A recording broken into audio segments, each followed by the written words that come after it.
Welcome, dear listener, to this quiet journey through the annals of history. As you settle in for a restful slumber or a moment of peaceful reflection, I invite you to transport your mind to a distant time and place. Imagine, if you will,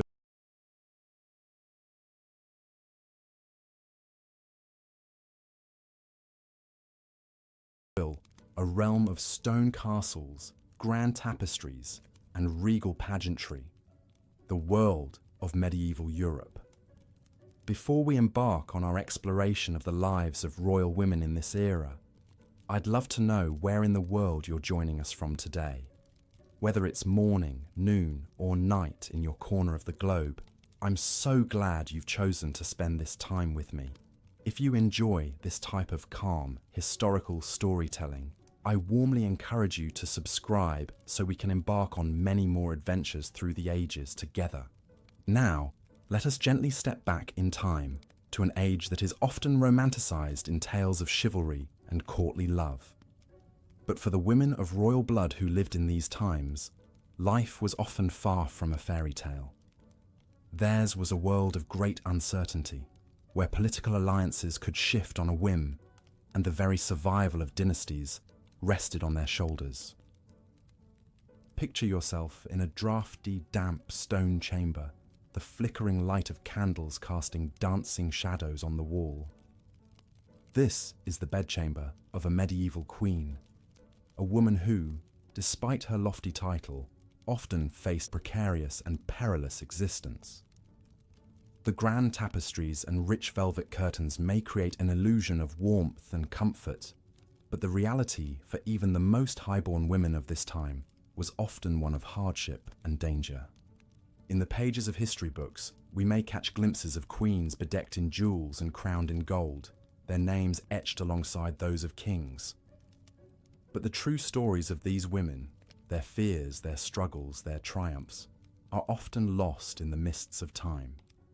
Tonight, we'll endeavor to bring those stories to life once more, to illuminate the shadows of the past and pay tribute to the resilience and strength of the women who lived them. As we journey back to the Middle Ages, keep in mind that life for royal women was a constant balancing act between duty and survival. From the moment of their birth, princesses were viewed as valuable political commodities, their marriages arranged to forge alliances and secure peace between kingdoms. They were expected to be pious, virtuous, and above all, to provide heirs to secure the royal line. But in a world where the whims of men could determine the fate of nations, even the most exalted women lived under the constant threat of danger. Assassination, revolt, and warfare were ever-present spectres, lurking in the shadows of even the grandest castles. And in an age where medical knowledge was rudimentary at best, the very act of fulfilling their most essential duty, bearing children, could be a death sentence. Yet even in the face of such adversity, many royal women managed to carve out spheres of influence and leave their mark on history. Some ruled as regents in their husbands' stead, skillfully navigating the treacherous waters of medieval politics. Others became patrons of the arts and learning, using their wealth and status to foster cultural growth. And a few, through sheer force of will and personality, managed to defy the conventions of their time and seize power in their own right. As we delve into the stories of these remarkable women, I invite you to let your imagination transport you to their world.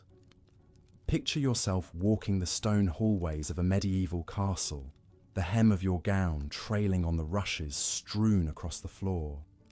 Imagine the weight of a jeweled crown upon your brow and the whispered intrigues of courtiers echoing in your ears. In the coming hours, we'll meet queens and princesses, duchesses and countesses, women who faced unimaginable challenges and yet left an indelible mark on the pages of history. So settle in, dear listener, and let the tales of these bygone heroines paint pictures in your mind as you drift off to a peaceful slumber. Our first stop on this journey through time will be the turbulent life of Matilda, daughter of King Henry I of England. Born in 1102, Matilda was destined from birth to be a pawn in the great game of medieval politics. As the only legitimate child of Henry I, she was his heir apparent, a status that would lead to a lifetime of struggle and strife. Matilda's early years were marked by the kind of upheaval that was all too common for royal women of her time. When she was just 8 years old, she was sent to Germany to be married to Henry V, the Holy Roman Emperor. This was a political alliance, pure and simple, a way for her father to secure a powerful ally on the continent. For young Matilda, it meant being torn away from all that was familiar and thrust into a foreign court where she knew neither the language nor the customs. One can only imagine the fear and loneliness she must have felt as she sailed across the sea to her new home, her fate sealed by the machinations of men she barely knew. As Empress of the Holy Roman Empire, Matilda was expected to play the role of dutiful wife and queen. She was known for her piety and her patronage of religious houses.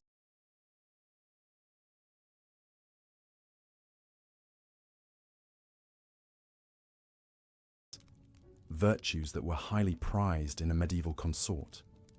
But Matilda's life was not to be a quiet one of domestic contentment. In 1125, Emperor Henry V died suddenly, leaving Matilda a widow at the age of just 23. And so, she found herself once again at the center of a political maelstrom. With no male heirs to inherit the Holy Roman Empire, Matilda was forced to fight for her rights as a ruler in her own name. She returned to England, where her father named her his heir presumptive, a move that was virtually unprecedented in a time when the idea of a woman ruling in her own right was almost unthinkable. But Matilda's claim to the throne was far from secure. When Henry I died in 1135, the stage was set for a showdown between Matilda and her cousin Stephen of Blois, who had seized the throne in her absence. What followed was a period of chaos and civil war known as the Anarchy, as Matilda and Stephen battled for supremacy. For nearly 2 decades, England was torn apart by conflict, as the two claimants to the throne and their supporters clashed in a series of bloody battles and sieges. Throughout all, Matilda displayed a tenacity and force of will that was remarkable for a woman of her time. She personally led armies into battle, endured harrowing sieges, and narrowly escaped capture on more than one occasion. In 1141, she came tantalizingly close to securing the throne, even holding court in London as Lady of the English. But the tides of war and the prejudices of men were ultimately too much to overcome. In the end, it was Matilda's son, Henry II, who would go on to rule England, founding the great Plantagenet dynasty. But Matilda's legacy lived on, not just in her progeny, but in the very idea that a woman could aspire to rule in her own right. Her story is a testament to the indomitable spirit of medieval royal women, who often faced unimaginable adversity and yet somehow found the strength to persevere. In a time when women were often seen as little more than property to be traded and bargained with, Matilda dared to fight for her place in history. As we continue our journey through the lives of medieval queens and princesses, we'll encounter many more stories of resilience and courage in the face of overwhelming odds. From Eleanor of Aquitaine to Isabella of France, these women navigated the treacherous waters of medieval politics with skill and determination. But for now, dear listener, let us pause and reflect on the life of Matilda, a woman who defied the conventions of her time and left an indelible mark on the pages of history. As you drift off to sleep, picture her riding at the head of her army, her banner snapping in the wind, her eyes fixed on the horizon and the crown that was her birthright. In our next chapter, we explore the fate of royal women who were sent far from home to serve as political pawns in the great game of medieval diplomacy. Imagine being a young princess, barely in your teens, dispatched to a foreign land to marry a man you've never met, all for the sake of a political alliance. This was the fate of countless royal women in the Middle Ages who often found themselves at the mercy of the men who governed their lives. From Eleanor of Aquitaine to Marguerite of Provence, we'll meet queens who endured loveless marriages, dangerous intrigues, and the constant threat of exile or imprisonment. But for now, let the tale of Matilda's valor and determination be the last image in your mind as you slip into a restful slumber. Her story is a reminder that even in the darkest of times, the human spirit has an incredible capacity for resilience and strength. Good night, dear listener, and sweet dreams. When next we meet, we'll continue our exploration of the lives of medieval royal women, lives marked by duty, danger, and the eternal struggle for power and survival in a world dominated by men. As we've seen, medieval queens and princesses faced the ever-present spectre of childbirth, a perilous and often deadly ordeal in an age before modern medicine. One such tragic tale is that of Anne Neville, wife to King Richard III and Queen of England for just over a year. Born into the influential Neville family, Anne was no stranger to the twists and turns of fortune that characterized the lives of medieval noblewomen. Her father, known as Warwick the Kingmaker, was instrumental in deposing King Henry VI and installing Edward IV on the throne. But when Warwick later turned against Edward, Anne found herself caught in the middle of a bloody civil conflict. Married at just 14 to Edward, Prince of Wales, in a political alliance, Anne became Princess of Wales. But her young husband was killed in battle just months later. Widowed and taken prisoner, Anne's future was thrust into uncertainty. In a twist of fate, she would soon marry Richard, Duke of Gloucester, her late husband's rival, and the future Richard III. When Richard took the throne in 1483, Anne was crowned his queen consort in a lavish ceremony, but her tenure as queen would be heartbreakingly brief. Just a year later, Anne faced the devastating loss of her only child, 10-year-old Edward of Middleham. The prince's death left Richard without an heir, and by all accounts, Anne was shattered by the loss.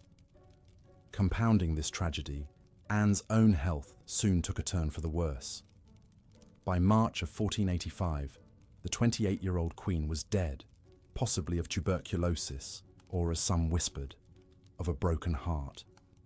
Her life and tragic end exemplify the precarious position of even the most highborn of medieval women, forever at the mercy of political machinations and the cruel whims of fate. Worn down by grief and illness, Anne Neville was laid to rest in Westminster Abbey, the same hallowed ground where she had so recently been crowned. The grandeur of her funeral only underscored the fleeting nature of her glory.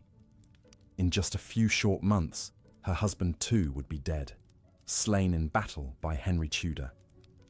And so, the wheel of fortune turned once more, ushering in a new dynasty and consigning Anne to the shadows of history. But while Anne Neville's life was cut tragically short, other medieval queens managed to carve out a lasting legacy through their piety and patronage. In an era when a woman's role was tightly circumscribed, acts of religious devotion and cultural sponsorship provided an acceptable outlet for their wealth and influence. One such patron was Philippa of Hainault, Queen of England, as the wife of King Edward III. Philippa is often overshadowed by her formidable mother-in-law, Isabella of France, whom we'll come to later. But in her own quiet way, Philippa left an indelible mark on the cultural landscape of 14th century England. Born into the French-speaking nobility of Hainault, now part of Belgium, Philippa was married to Edward in a diplomatic alliance at the tender age of 13. Coming to a foreign land and navigating the complex web of English court politics couldn't have been easy for the young princess. But by all accounts, Philippa rose to the challenge with grace and fortitude. As queen, Philippa became known for her piety and generosity. She was a frequent benefactor of religious houses, donating jewels and rich gifts to her favoured establishments. But perhaps her most enduring legacy was her patronage of Queen's College, Oxford. Founded in 1341 at Philippa's urging, Queen's College was innovative in its mission to provide education to students from her native Hainaut. At a time when university education was largely the preserve of the English elite, this was a groundbreaking move. Philippa's influence also shaped the college aesthetically. The magnificent Queen's College Chapel, with its soaring windows and vaulted ceiling, was built under her sponsorship. Philippa's patronage extended beyond the religious and into the literary sphere. She was a key supporter of Jean Froissart, one of the most notable chroniclers of the 14th century. Under her patronage, Froissart began his famous chronicles, a vivid, if not always impartial account of the 100 Years' War between England and France. Philippa's story reminds us that while medieval queens were often consigned to the sidelines of power, they could still wield significant influence through their cultural and religious patronage. In a world where women's voices were often silenced, the language of art, architecture, and pious works allowed them to leave their mark on history. But for all the solace that religion and patronage could provide, the fact remained that a medieval queen's life was ultimately subject to the whims of men. And when political winds shifted, even the most influential of women could find themselves cast out into the cold. Such was the fate of Marguerite of Provence, Queen of France, as the wife of Louis IX. Marguerite's story takes us from the heights of influence to the depths of despair, painting a vivid picture of the precarity of a medieval queen's position. Born into the nobility of Provence, Marguerite was renowned for her beauty and intellect. Married to Louis at the age of just 13, she initially enjoyed a position of great influence at the French court. The young king was evidently enamored with his bride, and Marguerite used her sway to promote the interests of her Provençal relatives and allies. But Marguerite's power soon drew the ire of the French nobility, who resented the influence of these foreign interlopers. Whispers began to circulate of Marguerite's alleged infidelity, casting aspersions on the paternity of her children. While these rumours were likely baseless, they underscored the precarious nature of a queen's reputation in the royal fishbowl. Marguerite's fortunes took a further turn when Louis embarked on the Seventh Crusade in 1248. With the king away waging holy war, the nobility took the opportunity to move against Marguerite and her faction. The Queen Mother, Blanche of Castile, used her own considerable influence to sideline Marguerite and reassert control over the regency government. Stripped of her power and position, Marguerite took the desperate step of setting out to join her husband on crusade. It was a perilous journey for a woman to undertake, fraught with the dangers of sea travel and the machinations of hostile forces. But for Marguerite, it seemed the only way to escape the indignities being heaped upon her in France. In a cruel twist of fate, however, Marguerite would find little respite in the Holy Land. Louis had been captured by Egyptian forces, and Marguerite arrived to find herself effectively a prisoner in a foreign land. According to contemporary accounts, she gave birth to their son in the most harrowing of circumstances, surrounded by the constant threat of violence. Marguerite's ordeal exemplifies the knife edge upon which a medieval queen's fate balanced. From the heights of influence to the depths of despair, her story swung on the caprice of men and the shifting sands of political fortune. Hers was a life lived in the shadow of power, ever contingent, ever precarious. Eventually, Marguerite and Louis would return to France, the crusade having ended in disaster.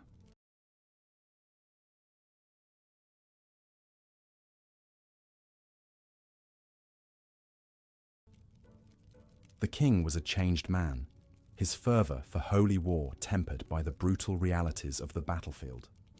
As for Marguerite, she retreated increasingly into piety and acts of charity, perhaps seeking solace in the certainties of faith. When Louis set off on yet another ill-fated crusade in 1270, Marguerite was left behind to act as regent alongside their son. It was a poignant coda to a life marked by so many twists and turns of fate. Marguerite would outlive her husband by nearly 3 decades, bearing witness to the reigns of her son and grandson. In the end, Marguerite of Provence's story encapsulates so many of the themes we've explored in the lives of medieval queens. From the heights of power to the depths of despair, hers was a life buffeted by the winds of political fortune. Yet through it all, she endured, a testament to the resilience and fortitude of the women who so often bore the brunt of medieval power politics. But of course, not all medieval queens were content to remain in the shadows. Some, through sheer force of will and personality, managed to carve out a sphere of real influence and power. One of the most notorious examples of this is Isabella of France, the so-called she-wolf who deposed her own husband, King Edward II of England. Isabella's story reads like something out of a dark fairy tale, a tale of love, betrayal, and ultimately revenge. Born into the French royal family, Isabella was married off to Edward II at the tender age of 12 as part of a diplomatic alliance. But from the start, the marriage was fraught with tension and mistrust. Edward, by all accounts, was a weak and ineffectual king, more interested in his male favourites than in the business of ruling. Chief among these favourites was Piers Gaveston, a charismatic Gascon knight who had an almost hypnotic hold over the young king. Edward's obsession with Gaveston and his willingness to shower him with titles and riches soon aroused the ire of the English nobility. For Isabella, Gaveston's influence over her husband must have been a constant source of humiliation and frustration. She was effectively sidelined in her own marriage, her status as queen eclipsed by that of a lowborn knight. But Isabella was no shrinking violet. She bided her time, building alliances and cultivating her own power base. The tipping point came in 1325, when Edward sent Isabella to France on a diplomatic mission. It was a decision he would come to regret.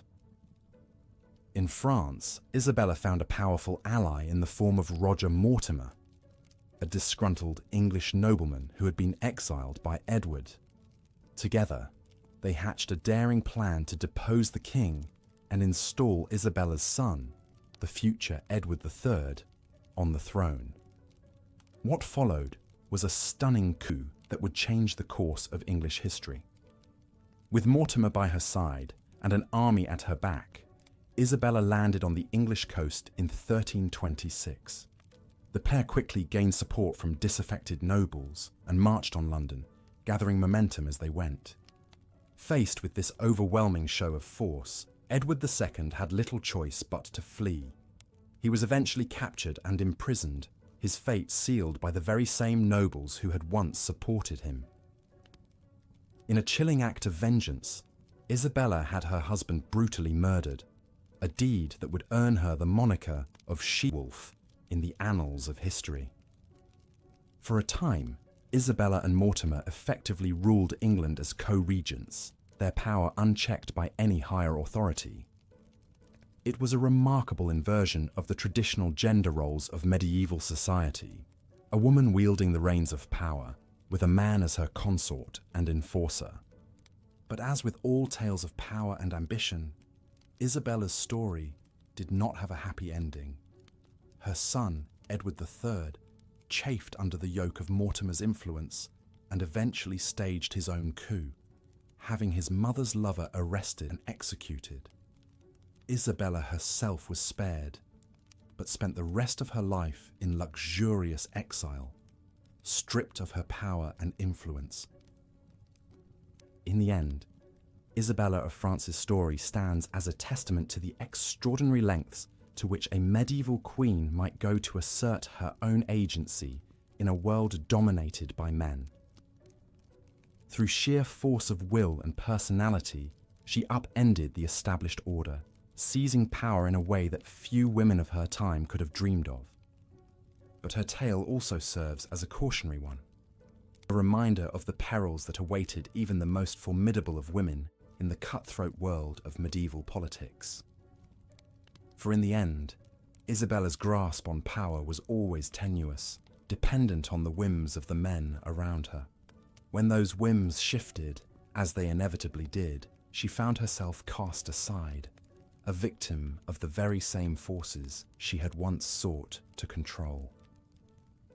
As we come to the end of our journey through the lives of these remarkable women, it's worth reflecting on the harsh realities they faced. To be a queen in the Middle Ages was to walk a constant tightrope, balanced precariously between power and peril. On the one hand, these women enjoyed a level of privilege and influence that was unimaginable to most of their contemporaries. They had access to wealth, education, and cultural resources that set them apart from the vast majority of medieval society. Some, like Philippa of Hainault, used this privilege to leave a lasting mark on the world through acts of patronage and piety. But on the other hand, these women were also acutely vulnerable, their fates tied to the shifting winds of dynastic politics and the whims of the men around them. They faced constant threats to their safety and well-being, from the perils of childbirth to the machinations of rivals and enemies. Some, like Anne Neville, met with tragedy and heartbreak, their lives cut short by the cruel twists of fate. And even those who managed to carve out a sphere of influence, like Isabella of France, did so at great personal risk. In a world where power was the ultimate prize, a woman who dared to reach for it could just as easily find herself cast down into the abyss. Perhaps what's most striking about these stories is the sheer resilience and fortitude of the women who lived them. In the face of unimaginable adversity, they found ways to endure, to adapt, and even to thrive. Whether through acts of piety, patronage, or sheer political maneuvering, they asserted their agency in a world that sought to deny it to them at every turn. In the end, their stories serve as a powerful reminder of the extraordinary capacity of the human spirit to overcome even the most daunting of obstacles. They may have lived in a world far removed from our own, but the challenges they faced, of love and loss, of power and peril, are ones that still resonate across the centuries. So, as we close the book on this chapter of history, let us remember these women, not just as queens and consorts, but as individuals, each with her own unique story to tell. In doing so, we honor their memory and the enduring legacy they left behind. And with that, we come to the end of our journey through the lives of medieval queens.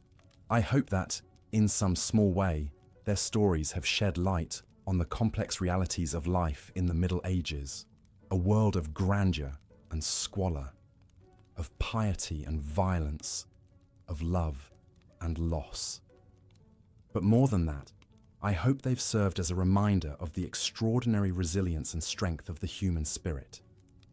These women, for all the challenges they faced, found ways to leave their mark on history through their patronage, their piety, and their sheer force of will. As we drift off to sleep, let us carry their stories with us, a testament to the enduring power of the human experience across time and across cultures. And let us remember that even in the darkest of times, there is always a glimmer of light to be found, a flicker of hope that can guide us through to brighter days ahead. Good night and sweet dreams.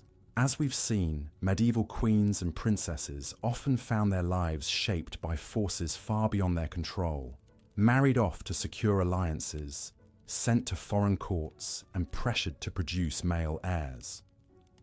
But perhaps no aspect of their lives was more harrowing and dangerous than the perils of childbirth. In an age long before modern medicine, obstetrical care was rudimentary at best. Midwives who attended most births relied more on folklore and tradition than scientific knowledge. The concept of hygiene was poorly understood. Labour took place in dark, stuffy chambers, on beds soiled with the bodily fluids of previous births. Instruments, when used, were not properly cleaned. It's hardly surprising that puerperal fever, caused by bacterial infections, was rampant. For a queen, the the risks were compounded by the immense pressure to deliver a healthy son. The succession of a dynasty, the stability of a kingdom, could hinge on the sex of a newborn. Imagine laboring for hours or days in excruciating pain, fearing not only for your own life, but also the political fallout if you failed to produce an heir. The tragic story of Anne Neville, wife of King Richard III, illustrates just how dangerous childbirth could be, even for those at the very pinnacle of society. At just 16, Anne became Queen of England when her husband seized the throne. An intelligent and influential woman, she gave birth to the couple's only legitimate son, Edward of Middleham, around 1476. But only a decade later, both Anne and her young son fell gravely ill, likely from tuberculosis. Despite her elevated status, there was little doctors could do. In a matter of months, Anne watched helplessly as her son wasted away and died. Her own health broken, she lived only a few months more before succumbing herself at Westminster Palace in March 1485. She was just 28 years old. Anne's heartbreaking tale was all too common in an era when medicine was powerless against so many ills. For every queen who successfully navigated the perils of childbirth, dozens did not. It's a stark reminder of just how fragile life could be, even for those born to privilege and power. Of course, some royal women did manage to wield influence and authority despite the constraints placed upon them, but to do so often required extraordinary strength of will and personality. They had to navigate not only the dangers of the birthing bed, but the cutthroat intrigues of court politics as well. One such formidable figure was Philippa of Hainault, Queen of England, as the wife of King Edward III. Married at just 13, Philippa quickly demonstrated her intelligence and political acumen. She deftly managed the royal household and served as an important advisor to her husband. But Philippa's most enduring impact may have been as a patron of the arts and scholarship. She sponsored writers like Jean Froissart and provided pensions for scholars at Oxford University. The Queen's College at Oxford, founded in 1341, still bears her name today. In an age when women were largely excluded from formal education, Philippa helped foster a flourishing of learning and culture. Her story hints at the ways some exceptional women were able to shape their own destinies, even within the rigid constraints of medieval queenship. They may have been political pawns, but they weren't always passive ones. Still, for the vast majority of royal women, the realities of their lives were harsher and more circumscribed. Even queens who enjoyed relatively stable and successful marriages could find themselves facing the precariousness of their position if their husband died. Without a male protector, a widowed queen could quickly become vulnerable to the machinations of ambitious nobles or the hostility of a new king. Some sought safety by retiring to a convent. Others threw themselves on the mercy of their relatives. A lucky few were able to carve out a role for themselves as dowager queens, using their wisdom and experience to advise the new ruler. But even this was a tenuous existence, always at the pleasure of the reigning monarch.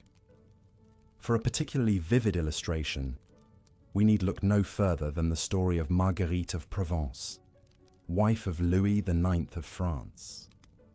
A savvy and strong-willed woman, Marguerite wielded considerable influence over her husband and served as regent in his absence. But when Louis died in 1270, Marguerite's fortunes quickly changed.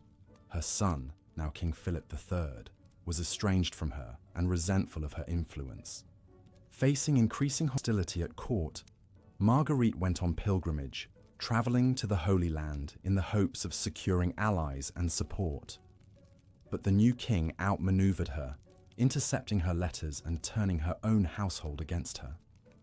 Increasingly isolated, Marguerite eventually went into exile in Provence, living out her remaining years far from the centers of power she had once controlled. Hers is a stark illustration of just how quickly a queen's fortunes could change. No matter how powerful or influential she might be during her husband's reign, a royal widow could find herself cast aside marginalized, or even persecuted once a new king took the throne. The chessboard of medieval politics was forever in flux, with queens as vulnerable as any other piece.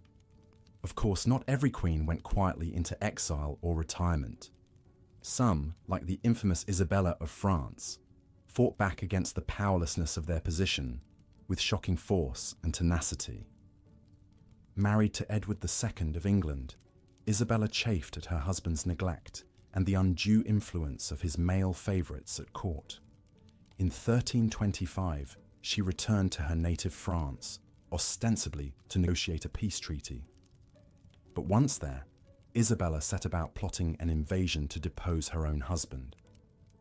With the help of her lover, Roger Mortimer, she raised an army and sailed for England, landing in 1326. The country quickly rallied to her cause, and Edward II was captured and forced to abdicate in favour of his young son. Isabella now ruled as regent in all but name. It was a stunning reversal, a woman overthrowing the rightful king. But Isabella's bold gambit illustrates just how high the stakes could be for medieval queens. Deprived of official power, they could still find ways to exert their will, even if it meant resorting to violence and intrigue. Isabella's story is a vivid reminder that while royal women were often pawns, they weren't always passive ones. Through cunning, determination, and sheer force of will, a few managed to upset the chessboard and seize some measure of control over their own fates. But such dramatic coups were the exception rather than the rule. For most medieval queens and princesses, life was a constant negotiation of the limits placed upon them by a deeply patriarchal society. Valued mainly for their wombs, they faced immense pressure to produce male heirs. Subject to the whims of fathers, husbands, and sons, their lives were forever precarious. Some found a measure of autonomy through religious devotion or patronage of the arts. Others forged alliances and exerted soft power behind the scenes. A tenacious few even managed to rule as regents or wield overt political influence. But none could fully escape the brutal realities of their position. In a world where power was the preserve of men, royal women faced a constant struggle to shape their own destinies. The perils of childbirth, the capriciousness of dynastic politics, the looming threat of marginalization or exile. These were the inescapable conditions of their lives. And so we return to that draughty castle chamber, to the exhausted figure of the medieval queen, surveying her cramped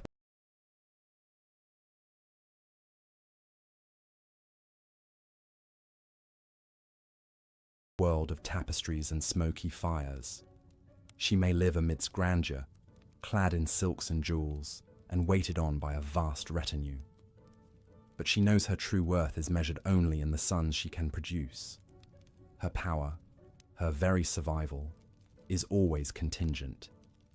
It's a grim portrait, a sobering antidote to our romantic notions of medieval royalty. But it's also a testament to the resilience and resourcefulness of the women who endured these hardships. Deprived of autonomy, beset by dangers, they nevertheless found ways to leave their mark on history. In their stories, in the triumphs and tragedies, the acts of piety and patronage and intrigue, we catch a glimpse of lives lived under extraordinary pressure, and we're reminded that even in the most constrained of circumstances, the human spirit has a remarkable capacity for endurance and even defiance. So let us spare a thought for Matilda and Eleanor, for Anne and Philippa, and Marguerite and Isabella, and for the countless anonymous royal women whose names are lost to history.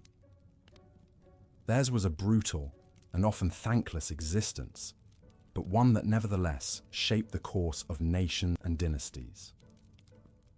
In remembering their struggles, we honor their grit and tenacity in the face of overwhelming odds. As the candles flickered in the draughty bedchamber, casting dancing shadows on the stone walls, Marguerite of Provence clutched her rosary beads and uttered a fervent prayer. She was about to embark on a perilous journey, a pilgrimage that would take her far from the relative safety and comfort of the royal court. In the 13th century, embarking on a religious pilgrimage was one of the few occasions when a queen might undertake extensive travel. The church heartily approved of these acts of public piety by royal women. Marguerite, wife of the celebrated French King Louis IX, had vowed to make a pilgrimage to the Abbey of Cluny if her husband safely returned from the Seventh Crusade. When Louis finally arrived back on French soil after 6 long years away, Marguerite immediately set about fulfilling her promise to God. She would journey from Paris to the renowned abbey in Burgundy, a voyage of nearly 200 miles, an immense distance in an age when most people rarely ventured more than a few miles from their birthplace. For a queen to undertake such a long, arduous journey was no small matter. The roads were perilous, often little more than muddy, rutted tracks that wound through dense forests and over steep hills. Brigands and highwaymen posed a constant threat to travellers. Moreover, a royal entourage required vast amounts of provisions, not to mention costly gifts to present at the holy sites along the way. Marguerite would have ridden on horseback or in an uncomfortable jostling carriage. Foul weather could easily turn the roads to impassable quagmires. As challenging as the physical journey was, however, it paled in comparison to the political perils faced by a queen who left the side of her king for an extended period. Marguerite's very absence from court created a dangerous vacuum that rival factions sought to fill. Courtiers whispered and schemed, always alert for any shift in the balance of power. A queen's hold on influence was ever tenuous in a world where power flowed from proximity to the monarch. For Marguerite, undertaking her sacred pilgrimage meant relinquishing her hard-won role as Louis's most trusted confidant and advisor. Despite the risks, Marguerite was determined to fulfill her holy vow.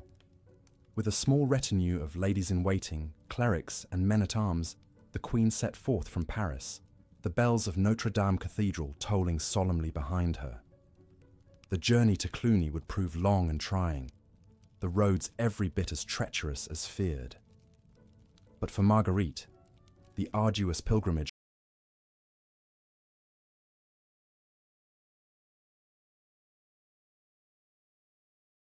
offered a rare chance to break free from the stifling confines and intrigues of court life, if only for a time. As she rode slowly onward, the Queen's thoughts surely drifted to the holy relics and sights that awaited her. Marguerite looked forward to spending time in tranquil prayer and contemplation within the hushed cloisters of Cluny Abbey. There, in the presence of sacred relics like the purported fingerbone of St. John the Baptist, she would beseech the Almighty for blessings and protection for her husband, her children, and the Kingdom of France. The pilgrimage to Cluny was not to be Marguerite's only foray into the uncertain world beyond castle walls, however. Years later, the Queen would find herself journeying not on a sacred pilgrimage, but into exile. When Marguerite's eldest son, Philip, assumed the throne following his father's death, he swiftly set about marginalizing his strong-willed mother's influence. Resentful of the Queen's meddling and iron control over the royal treasury, Philip had his mother banished from court. Marguerite took up residence at Reims, the site of French coronations. There, as if in defiance of her relegation to the political sidelines, the Queen established her own rival court of sorts. She drew loyal courtiers and dignitaries into her orbit, dispensing patronage and charity. Despite her son's efforts to sideline her, Marguerite refused to relinquish the power and prestige she had grown accustomed to as Queen of France. Even in exile, the indomitable Queen continued to wield influence from afar. Through letters and envoys, she made her displeasure with Philip's policies and appointments known. The new king quickly learned that banishment alone was not enough to silence a woman as savvy and tenacious as Marguerite of Provence. Her decades at the very heart of the royal court had taught the Queen how to navigate the treacherous currents of power. As such, Marguerite's story vividly illustrates the tenuous position of even the most exalted women in medieval society. For a queen, especially one known for her ambition and political acumen, the threat of exile was ever present. A queen served at the pleasure of the king. If she overstepped or displeased him, she could quickly find herself cast out from the royal presence, stripped of power and influence. Yet exile, like pilgrimage, also offered royal women a degree of autonomy and agency seldom possible within the strictures of court life. Removed from the watchful eye of the monarch, an exiled queen could more freely cultivate her own base of support and influence. Indeed, Marguerite of Provence remained a force to be reckoned with, even from her banishment at Reims. The experiences of Marguerite and so many of her royal sisters highlight the peculiar paradox faced by medieval queens. Their lofty status afforded them immense privilege, wealth, and access to power. Yet that same exalted rank also left them intensely vulnerable to the whims and suspicions of their husbands and sons. A queen, even one who wore a crown and sat a throne, was still ultimately subject to male authority. Undertaking a pilgrimage or facing exile were two sides of the same coin for women like Marguerite, occasions when the normal strictures and scrutiny of their lives eased, if only fleetingly. In those rare moments of relative freedom and autonomy, some royal women found opportunities to more fully become themselves, to wield power and influence on their own terms. The road could be fraught with peril, whether traveling to a holy shrine or banished from court, but it offered tantalizing glimpses of a life less circumscribed by the demands of others. For the indefatigable Marguerite of Provence, neither pilgrimage nor exile could long keep her from the heart of power. This queen understood better than most how to navigate the treacherous landscape of medieval politics. Her years of devotion and service to Louis IX had earned her a reputation as a woman of great piety and wisdom, a formidable figure who commanded respect and allegiance. Even when temporarily removed from the king's side, Marguerite refused to relinquish her hard-won authority. As she made her arduous way toward Cluny Abbey all those years ago, rosary beads clasped tightly in her hands, Marguerite surely drew strength and resolve from her faith. In a world where the winds of power and peril could shift without warning, the queen had learned to rely on her own unshakable sense of purpose. Come what may, pilgrimage or exile, power or persecution, Marguerite of Provence would remain steadfast. For this redoubtable medieval queen, adversity was simply another challenge to be met with the same unwavering resilience that had defined her remarkable life. The life of a medieval queen was a paradoxical one. To the common folk, these royal women lived in unimaginable grandeur, with every comfort provided. But behind the castle walls lay a harsh and precarious existence, where even the most blue-blooded ladies were not immune from the era's many perils. Power was a double-edged sword. It provided prestige, but also painted a target on one's back in a world where fortunes could change at the drop of a hat.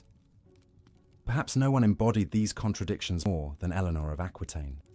Born into nobility as the Duchess of Aquitaine in her own right, she was renowned across Europe for her beauty, intelligence, and sizable inheritance. These qualities made Eleanor a much sought-after bride, and at just 15 years old, she was married off to King Louis VII of France in 1137. While such an illustrious match might seem like a fairy tale ending, the reality was far from idyllic. Eleanor chafed at the restrictions placed on her by the pious and austere French court. The king was more interested in religious devotion than romantic love, and the couple became increasingly estranged. During their marriage, Eleanor accompanied Louis on the ill-fated Second Crusade to the Holy Land.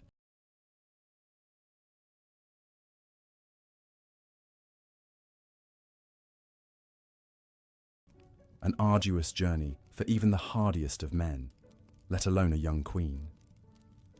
The expedition was a failure on many fronts, and rumour swirled that Eleanor had engaged in an affair with her uncle Raymond while in Antioch. Although never proven, the scandal further strained her relationship with Louis. Upon their return, the couple soon sought an annulment on the grounds of consanguinity, as they were in fact distant cousins. The convenient discovery of this blood tie provided a face-saving way to end their unhappy union. At age 30, Eleanor once again found herself pawn on the marriage market, albeit an extremely valuable one. Her vast lands made her an attractive prospect for many powerful suitors. Just 2 months after her annulment, she hastily wed the young Henry Plantagenet, Duke of Normandy and Count of Anjou. It was a defiant match that shocked many, as Henry was the rival and enemy of her former husband Louis. This second marriage proved more passionate, but no less tumultuous. Henry and Eleanor had a fiery dynamic, clashing often as two strong personalities both accustomed to having their way. When Henry ascended to the English throne in 1154, Eleanor was crowned Queen of England. Over the next 13 years, she bore Henry 8 children, including 5 sons, finally achieving the critical duty of providing male heirs. But Eleanor was no passive consort content to stay quietly in the background. She continued to be actively involved in governance, often serving as regent in Henry's absence.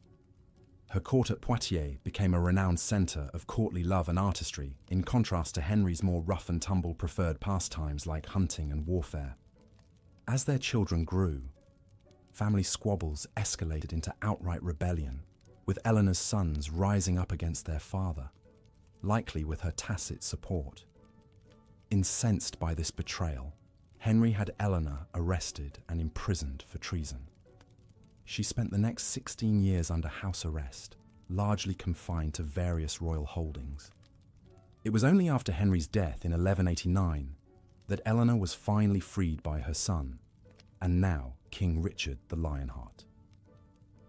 In a remarkable turn of events, the nearly 70-year-old Eleanor stepped back into the spheres of power as she took on the role of regent while Richard launched his crusade. Even in her advanced age, the indomitable queen travelled across Europe to negotiate Richard's marriage and ransom when he was captured. Eleanor's later years serving as an elder stateswoman marked a triumphant final chapter in a turbulent life that saw dramatic swings of fortune. Her story embodied the dizzying heights and plummeting depths that defined the capricious lives of even the most elite medieval women. From glittering courts to dank prison cells, the ever-present spectres of dynastic maneuvering, forbidden love, and shifting allegiances meant that no queen, however powerful, was ever truly secure. Indeed, if the trials of Eleanor of Aquitaine demonstrated anything, it was that the glittering trappings of royal power were underpinned by the cold, hard realities of medieval marriage and motherhood. For even the highest-born women of the time, their chief value lay in their wombs and the sons they could produce to carry on family lines. This unrelenting pressure shadowed queens from the moment they took their marital vows. Childbirth in the medieval era was an incredibly perilous undertaking for women of all stations. But for royal women, the stakes were amplified by the added political implications. A queen's fertility was a matter of dynastic urgency, with the succession and stability of entire kingdoms often hinging on her ability to bear healthy sons. Yet the state of medical knowledge in the Middle Ages was woefully inadequate to ensure safe deliveries.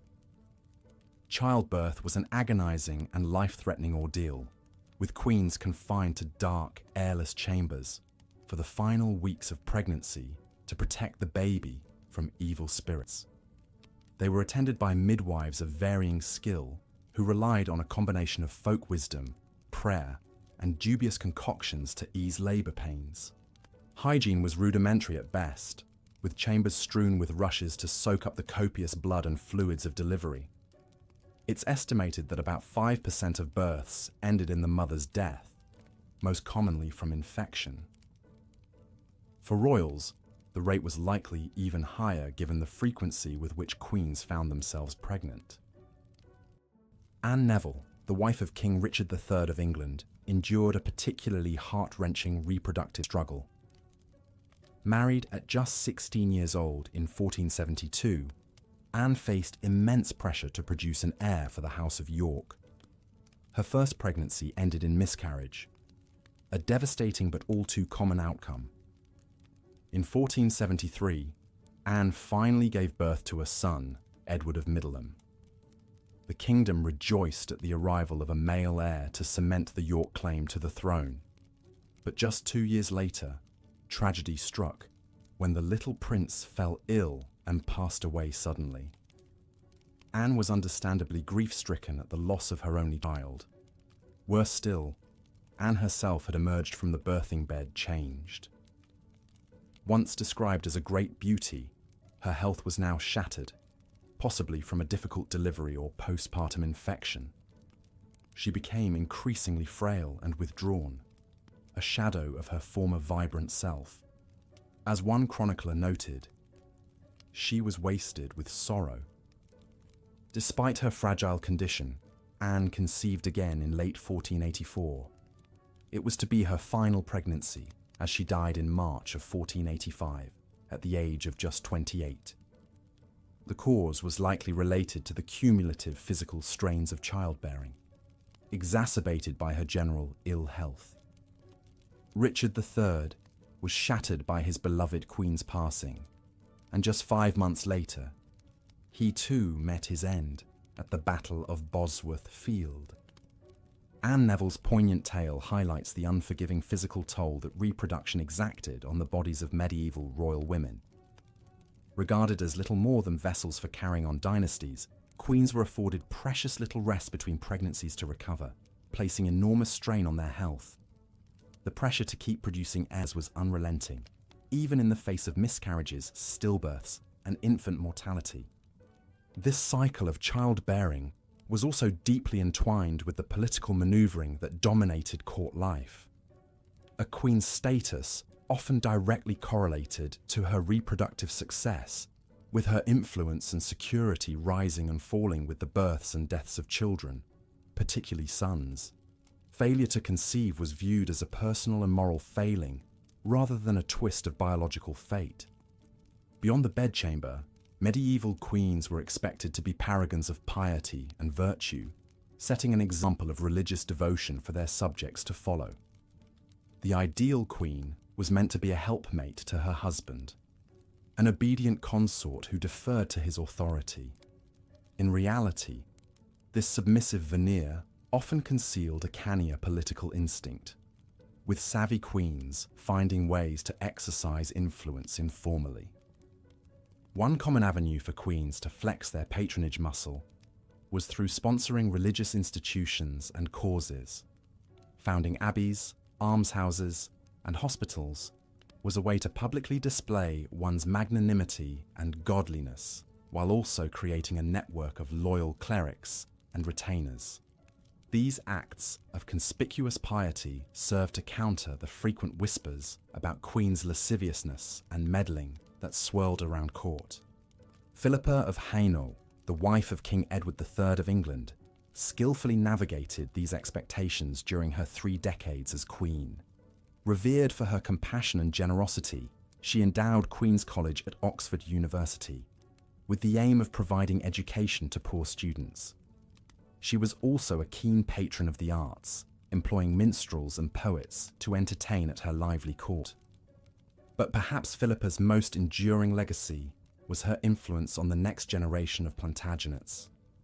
She served as a trusted advisor to her eldest son Edward, the famed Black Prince, cultivating his leadership abilities and chivalric ideals. When the king descended into dotage, it was Philippa who helped manage the transition of power to their capable heir. As mother to an impressive brood of 12 children who survived to adulthood, Philippa had fulfilled her duty and then some to propagate the Plantagenet line. Her fecundity combined with her gracious but steely disposition made her a formidable queen who commanded genuine respect rather than grudging obeisance. When she passed away in 1369, she was deeply mourned by the king and kingdom alike. In many ways, Philippa of Hainault represented the medieval queenly ideal, a fertile, decorous consort who provided wise counsel while largely remaining in the background. But this paradigm was not one that all royal women could or would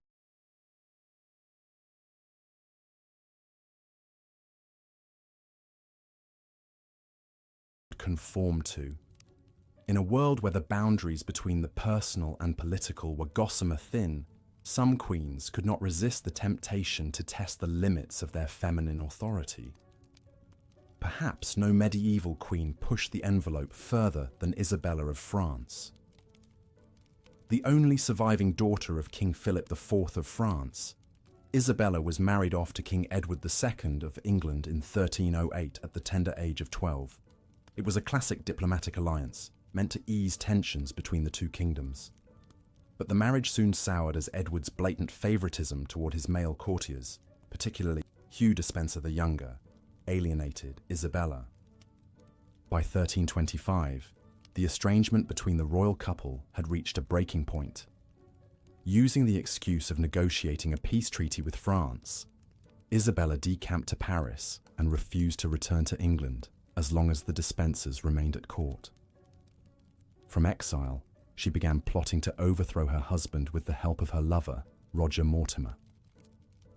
In a stunning reversal of gender roles, Isabella raised a mercenary army and invaded England in 1326, rallying disaffected nobles to her cause.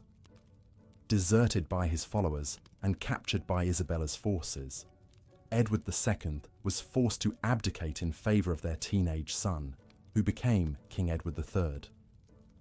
Although Isabella claimed to be acting as regent for her son, it soon became clear that she and Mortimer were the true power behind the throne.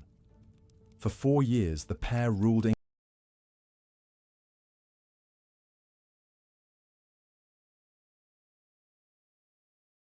England in all but name, using their position to enrich themselves and dispatch their enemies. It was an astonishing turn of events in an era where women, let alone queens, were expected to be submissive and apolitical. Isabella's brazen actions earned her the moniker, the She-Wolf of France, for her ruthless pursuit of power. But Isabella's gambit was a step too far for the English nobility, who chafed at being ruled by an adulterous foreign-born queen and her upstart lover. In 1330, the young King Edward III asserted his authority by staging a palace coup, arresting Mortimer and having him executed for treason. As for Isabella, she was effectively banished from court, forced to live out her remaining years in obscurity at a remote castle. Isabella of France's dramatic rise and fall embodied the knife's edge that medieval queens had to walk. Operating in the shadowlands between explicit and implicit power, they had to tread carefully in asserting their influence. A misstep could mean disgrace, exile, or even death in an unforgiving political landscape. For while queenship conferred great privilege and prestige, it also entailed profound vulnerability and precarity. Royal women were always just one false move, one dry womb, one rogue rumor away from disaster. In a world where dynastic ambition trumped all, queens were often little more than pawns to be traded, tolerated, and tossed aside in the great game of statecraft. This reality was perhaps most viscerally reflected in the perils of pilgrimage and exile that loomed over many medieval queens. In an era of performative piety, going on pilgrimage was one of the few acceptable reasons for royal women to venture beyond their domestic sphere. These journeys offered a rare taste of adventure and autonomy, a chance to escape the suffocating confines of the court. But pilgrimage was also an immensely arduous and hazardous undertaking in the medieval era. Travel was slow and uncomfortable, along rutted roads and stormy seas. Bandits and disease posed a constant threat, ready to cut down even the most blue-blooded of wayfarers.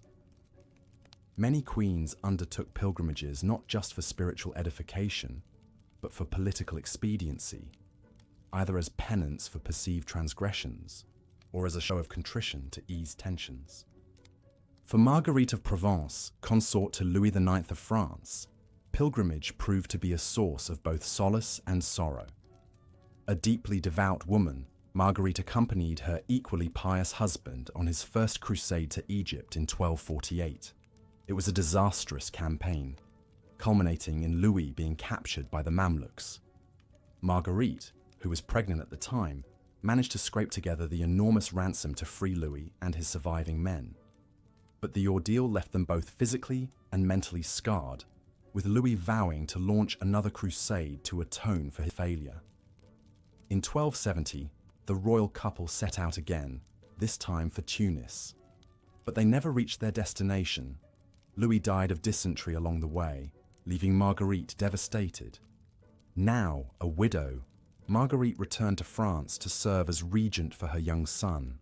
But her grip on power was tenuous, and she soon found herself outmaneuvered by her own brother-in-law. In a final indignity, Marguerite was more or less banished from court, forced to retreat to her dower lands in Provence. It was a bitter coda to a life marked by both the lofty heights of queenship and the capricious turns of fortune. Marguerite of Provence's journey encapsulated the dizzying vicissitudes that defined the lives of medieval queens. Theirs was a tightrope existence, forever balanced between the sacral and the strife-filled, the exalted and the insecure. Even the most seemingly stable of royal marriages could not shield them from the ever-present threats of political eclipse, exile, and erasure. For in the final accounting, medieval queens were hostage to both their fickle biology and the implacable forces of dynasty. Their worth was measured in heirs and unction, their persons deployed as diplomatic bargaining chips. They lived under a burden of relentless scrutiny, their every move and utterance dissected for signs of scandal or sedition. And yet, for all the perils and precarity of their position, queens also held a uniquely visible platform from which to influence events. Through the soft power levers of patronage, pilgrimage, and piety, they could carve out spheres of influence that belied their ostensibly subordinate status. Behind the placid mask of queenly composure lay reservoirs of resilience and resourcefulness that sustained them through the many trials of their station. In the tapestry of medieval history, these royal women's stories form a glittering but bloodied thread. Theirs was a sisterhood bound by the common experiences of perilous childbirth, loveless marriage, and capricious fortune. Even the mightiest among them walked a razor's edge, their fates ultimately dependent on the whims of fathers, husbands, and sons. To look back on their lives from the vantage of modernity is to marvel at the sheer fortitude it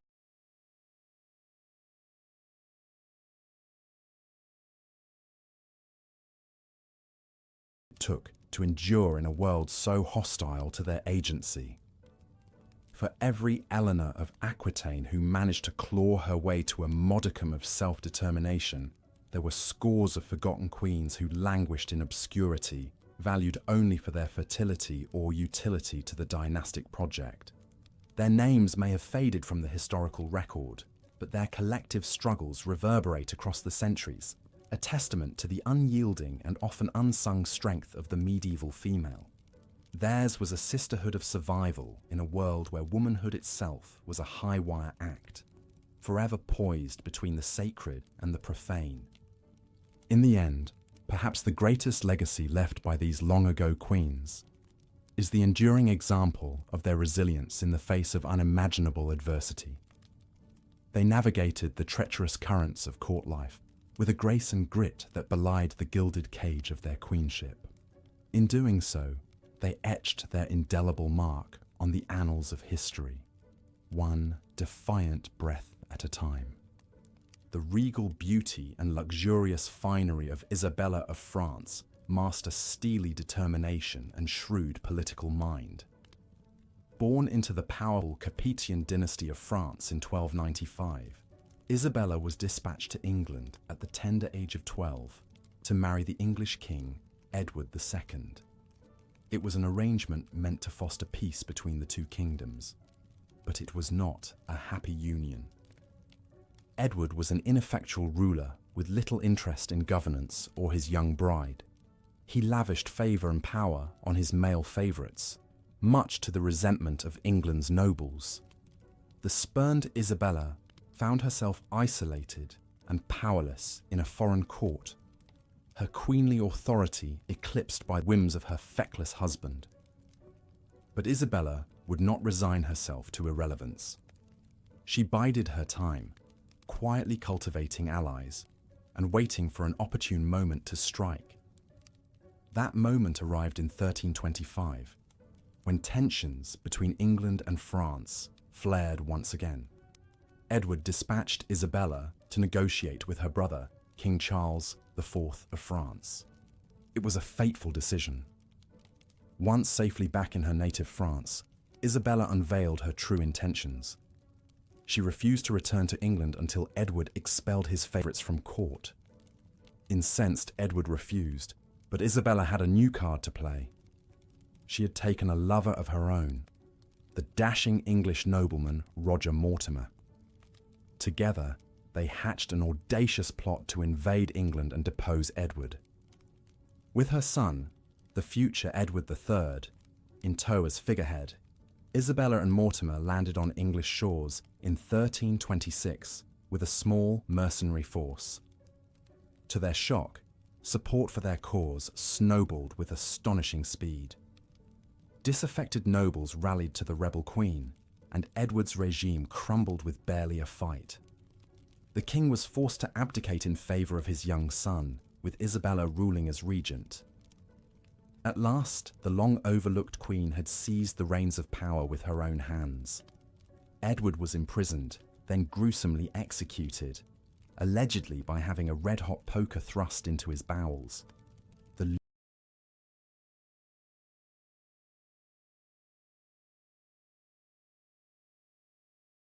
lurid whispers of his demise only burnished Isabella's formidable reputation. For 4 years, Isabella and Mortimer effectively ruled England, enriching themselves and purging the kingdom of their remaining enemies. But their ruthless regime bred resentment, and in 1330, the 18-year-old Edward III asserted his royal authority with a counter-coup. Mortimer was hanged as a traitor, and Isabella was relegated to a quiet retirement on a generous pension. The she-wolf of France, as Isabella was dubbed by her foes, had orchestrated the first successful invasion of England since the Norman conquest 3 centuries prior. Her astonishing trajectory from child bride to rebel queen to deposed regent was a testament to her indomitable will and keen political instincts. In an age where royal women were often regarded as little more than dynastic chess pieces, Isabella boldly rewrote the rules. Through cunning statecraft, brazen adultery, and even outright warfare, she had clawed her way to the apex of power. Though her own reign was fleeting, Isabella's dramatic life served as a powerful reminder. Even in the male-dominated world of medieval monarchy, formidable queens could still upend the political order. As the chaos of Isabella's time receded into memory, England was left to grapple with the unsettling implications of her story. How much power could a queen be allowed to wield? What were the consequences when family ties and feudal obligations collided? These were questions that would echo down through centuries of English history, as new generations of royal women navigated the treacherous currents of court intrigue and dynastic politics. Isabella's own granddaughter, Philippa of Hainault, would go on to become one of medieval England's most influential queen consorts. But Philippa's power was of a decidedly different character than Isabella's had been. Where Isabella had seized the stage through daring and guile, Philippa would work behind the scenes, acting as a trusted advisor to her husband and a generous patron of learning. Born in 1310 or 1311 in the Low Countries of what is now Belgium, Philippa was the daughter of the Count of Hainault. At age 9, she was betrothed to the future Edward III of England, Isabella's son. It was a splendid match, meant to bolster vital trade ties between England and the Low Countries. In 1328, a jubilant Philippa arrived in London for a magnificent royal wedding. By all accounts, the marriage was a success, both politically and personally. The young couple were well suited and grew genuinely fond of each other. When Edward launched his audacious bid to claim the French crown, triggering the 100 Years' War, Philippa accompanied him on campaign, even giving birth to their son in a tent on the battlefield. But it was in the domestic sphere that Philippa truly shone. She served as regent in her husband's absence, managing the kingdom's affairs with wisdom and care. Fluent in several languages, she maintained diplomatic ties across Europe, and she became a celebrated sponsor of the arts, literature, and education. Philippa funded the expansion of the famed colleges of Oxford and Cambridge and supported scholars like Jean Froissart, whose chronicles remain an invaluable window into 14th century life. She was known for her piety and generosity, distributing alms to the poor and founding religious houses like the famous Queen's College, Oxford. Despite bearing at least a dozen children, including another future king, John of Gaunt, Philippa remained a vibrant presence at court into her later years. When Edward III founded the chivalric Order of the Garter, Philippa was appointed its first lady companion, a singular honour. Her death in 1369 was deeply mourned by the king and kingdom alike. The poet Geoffrey Chaucer, who owed his early success to Philippa's patronage, composed verses in her honour, praising her virtue and noble spirit. In Philippa, England had found a queen who perfectly embodied the medieval ideal, gracious and loyal, learned and devout. But even a paragon like Philippa was not immune to the harsh realities facing royal women in the Middle Ages. The hazards of childbirth had shadowed Philippa throughout her marriage. At least 3 of her children had died young. And for all the genuine affection between Philippa and Edward, she had still been a stranger in a strange land, dispatched from one court to another to serve the interests of men. It was a theme that played out again and again in the lives of medieval queens and princesses, whether forging their own paths, like the audacious Isabella, or working within the constraints of their role, like the estimable Philippa. These women walked a perilous tightrope.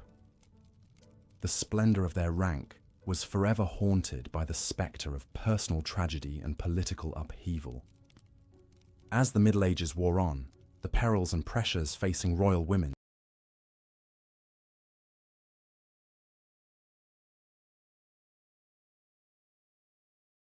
would only grow. The age of chivalry was giving way to the cold calculations of the Renaissance, as a new generation of kings and queens jockeyed for power on an ever more complex European stage. In this treacherous new world, the role of the royal consort would be more fraught than ever. But that, perhaps, is a story for another day. For now, we leave Philippa of Hainaut to her well-deserved rest, and the rebel Queen Isabella to her complicated legacy. 2 very different women, leading 2 very different lives, but both inextricably bound by the demands and limitations placed on medieval queenship. As we let the mists of time swirl closed around them, we're left to ponder the harsh truths their stories reveal about power, womanhood, and the capricious tides of history. These are questions that transcend any one era, echoing down to us today with undiminished urgency. In the triumphs and tragedies of queens long gone, we may yet find glimmers of our own struggles and aspirations, refracted through the prism of the past. So let us bid good night to Philippa and Isabella, and to all the royal women of the Middle Ages whose lives were so often marked by peril and precarity. May their stories continue to instruct and inspire us, even as we work to build a world where the circumstances of one's birth no longer dictate the shape of one's life. And may we always remember the quiet courage of those who came before, blazing trails through uncharted territory with grace, grit, and unflinching resolve. As the candles gutter and the first fingers of dawn creep across the horizon, we close the chapter on another era, secure in the knowledge that the lessons it holds are not lost to time, but waiting patiently for us to discover anew. Like a loyal chronicler keeping vigil over the ages, history stands ready to illuminate our present and guide our steps into an ever-unfolding future. And so we sleep, perchance to dream, of fair Philippas and fierce Isabellas, and all the untold stories that lie between the lines of the history books.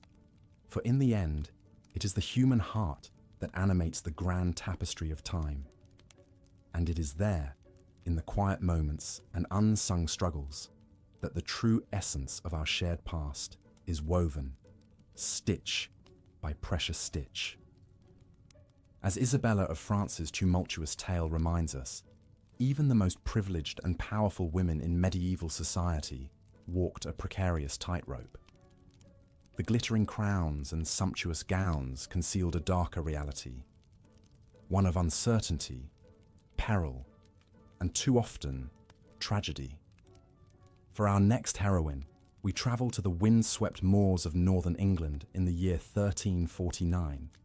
Amid the looming shadows of Durham Castle, a young royal bride prepares to meet her destiny. She is Joan, the daughter of Edward III, King of England.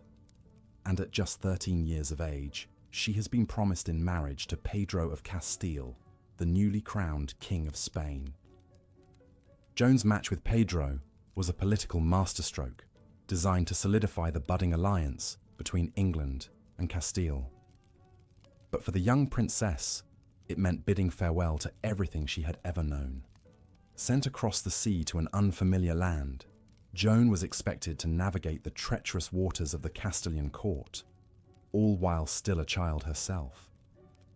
The early days of Joan's marriage were marked by loneliness and trepidation. Pedro, known to history as the Cruel, was a ruthless and capricious ruler with a penchant for violence. He took little interest in his young bride, preferring the company of his mistress, Maria de Padilla. As the years went by, Joan found herself increasingly isolated and unhappy. She was a stranger in a strange land, far from the comfort and support of her family. Her queenly duties, overseeing the royal household, dispensing patronage, even producing an heir, were made all the more difficult by her husband's indifference and the machinations of the Castilian nobles. Yet, even in the face of such adversity, Joan endured. She cultivated a reputation for piety and charity, winning the affection of the common people. When the plague of the Black Death reached Castile in 1361, Joan worked tirelessly to ease the suffering of her adopted homeland, even as she grieved the loss of her own firstborn child. But Joan's greatest trial was yet to come. In 1366, her husband Pedro was overthrown in a coup led by his half-brother, Henry of Trastamara. Suddenly, the once powerful Queen of Castile found herself a prisoner, held captive by Henry's forces. For 6 long years, Joan languished in captivity, her fate uncertain. It was only through the tireless efforts of her father Edward III that she was finally released in 1372. Aged 33 and forever altered by her harrowing experience, Joan at last returned to England, the homeland she had left behind so long ago. Joan's tale is a poignant reminder of the powerlessness that even the most high-born women could face in the medieval world. Buffeted by political winds beyond their control, their very survival often hung in the balance. And yet, time and again, these women found reserves of resilience that belied their seemingly fragile existence. Through acts of piety, charity, and sheer force of will, they carved out spheres of influence that transcended the limitations placed upon them. One such figure was Philippa of Hainault, Queen of England and wife of Edward III. Though her marriage, like so many royal unions, was arranged for political gain, Philippa proved herself an able and influential consort. As a patron of the arts, she helped foster a cultural renaissance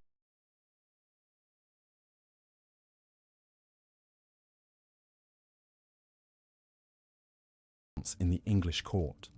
The Queen sponsored minstrels, poets, and scholars, transforming her adopted homeland into a centre of learning and creativity.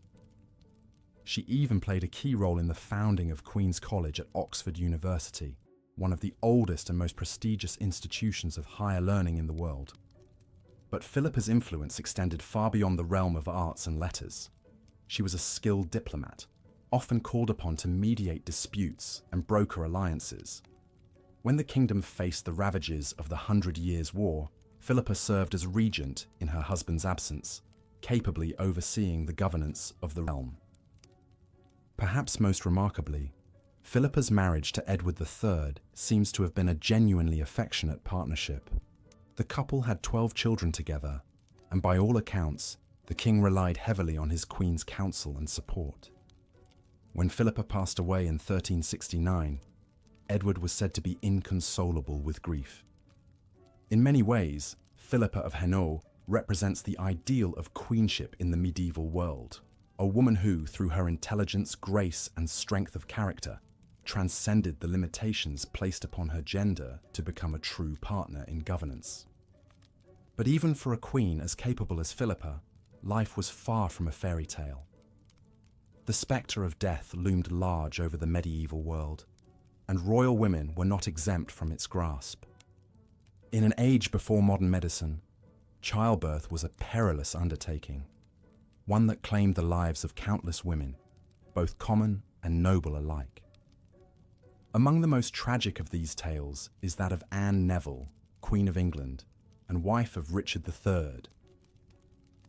A daughter of the powerful Neville family, Anne was no stranger to the turbulent political landscape of 15th century England. Her father, Richard Neville, Earl of Warwick, was a key player in the Wars of the Roses, a bloody civil conflict that pitted the houses of Lancaster and York against each other in a battle for the English throne. Like so many medieval women, Anne's fate was inexorably tied to the political fortunes of the men in her life. When her father fell out of favour with the Yorkist king Edward IV, Anne and her sister Isabel were married off to Edward's younger brothers George and Richard in a bid to shore up the fragile peace. But the calm would not last.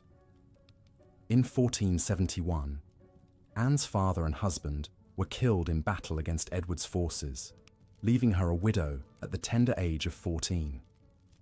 Her lands and titles were stripped away, and she was placed in the custody of her brother-in-law, the future Richard III. What followed was a whirlwind courtship that scandalized the English court. Richard, it seems, had fallen deeply in love with his young charge and was determined to make her his queen. In a secret ceremony, the two were wed, much to the dismay of those who saw the match as a blatant power grab. As Queen of England, Anne Neville's life was marked by both triumph and tragedy. She bore Richard a son, Edward, securing the Yorkist dynasty's hold on the throne. But the young prince's life would be cut tragically short, dying at just 10 years of age. Anne herself would not long outlive her son. In March of 1485, after months of illness, the Queen passed away at the age of 28. The cause of her death remains a mystery to this day, with some speculating that she may have succumbed to tuberculosis or even poison. Richard III, the man who had moved heaven and earth to make Anne his bride, was said to be heartbroken by her loss. In a letter written shortly after her death, he described his queen as a good, gracious, and most virtuous lady who lived her life in a very Christian way. But even in death, Anne Neville could not escape the tumult of the times in which she lived. Just 5 months after her passing, Richard himself would be killed in battle at Bosworth Field, bringing an end to the Yorkist dynasty and ushering in the Tudor era. As we come to the close of our journey through the lives of medieval royal women, it is impossible not to be struck by the sheer resilience and fortitude they displayed in the face of unimaginable adversity. From the political machinations of Eleanor of Aquitaine to the piety of Philippa of Hainaut, from the tenacity of Matilda of England to the tragedy of Anne Neville, these women navigated a world that was at once glittering and treacherous, where power and peril often went hand in hand. Their stories serve as a poignant reminder that even in the most rarefied echelons of society, medieval women faced challenges and constraints that are almost unimaginable to us today. Traded like chattel to cement political alliances, confined to the roles of wife and mother, and forever at the mercy of the men who controlled their destinies, these women nonetheless found ways to assert their agency and influence the course of history. In founding abbeys and sponsoring the arts, in serving as regents and counselors to kings, in performing acts of charity and piety that inspired the masses, medieval queens and princesses carved out spheres of influence that transcended the limitations placed upon their gender. Their legacies endure not just in the pages of history books, but in the very fabric of the world we inhabit today. From the soaring arches of Gothic cathedrals to the hallowed halls of ancient universities, the imprint of medieval queenship can be seen and felt across the centuries. So the next time you find yourself wandering through a crumbling castle, keep, or admiring a luminous work of medieval art, take a moment to remember the women whose stories are so often left untold. The queens and princesses who, through their courage, resilience, and unwavering spirit, helped shape the course of history. In their tales of triumph and tragedy, of power and peril, we may just find a glimmer of our own struggles and aspirations, reflected back at us across the ages. For in the end, the human experience is one that transcends time and place, connecting us all in a tapestry of shared hopes, dreams, and challenges. And so we come to the end of our journey through the annals of medieval queenship. As we drift off to sleep, let us carry with us the stories of these remarkable women, their triumphs and their tragedies, their joys and their sorrows. Let us remember that even in the darkest of times, the human spirit has an extraordinary capacity for resilience and renewal. And let us draw strength and inspiration from the example of those who came before us, facing the challenges of their age with grace, courage, and an unshakable determination to leave their mark upon the world. Good night, dear listener, and sweet dreams. May the tales of medieval queenship be a reminder that even in the face of great adversity, the human spirit can soar to extraordinary heights. And may we all find within ourselves that same spark of resilience and hope that guided these remarkable women through the trials and tribulations of their age. For in the end, their stories are our stories, a testament to the enduring power of the human experience, and a reminder that even in the darkest of times, light and hope can always be found.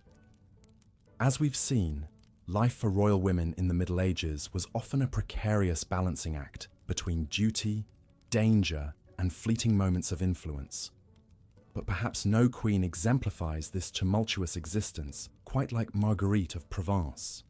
Born in 1221 to the Count of Provence, Marguerite was married off at the tender age of 13 to King Louis IX of France, 20 years her senior.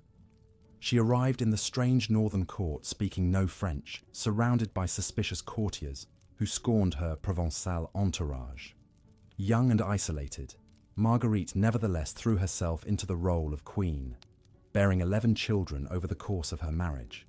But Marguerite's real trial came in 1248, when Louis set off on the Seventh Crusade, determined to recapture Jerusalem from the Muslims. Appointed regent in her husband's absence, the 27-year-old queen suddenly found the weight of the entire French kingdom resting on her slim shoulders. It was a daunting task. With the king away, unrest simmered among the nobles, and the people chafed under heavy taxes levied to fund the crusade. Marguerite had to use all her wit and charm to keep the peace, making strategic appointments, negotiating with fractious lords, and representing the monarchy with grace and steel. But even as she grew into her power, danger lurked around every corner. Assassins were an ever-present threat. One of Marguerite's own cousins was murdered in his bed, and there was always the risk that Louis might not return from the crusade at all, leaving her son's claim to the throne vulnerable. Thankfully, Louis did come back in 1254, his army decimated by battle and disease. But Marguerite's relief was short-lived. A few years later, the pious king announced his intention to embark on yet another crusade. This time, over Marguerite's strenuous objections, he insisted she accompany him.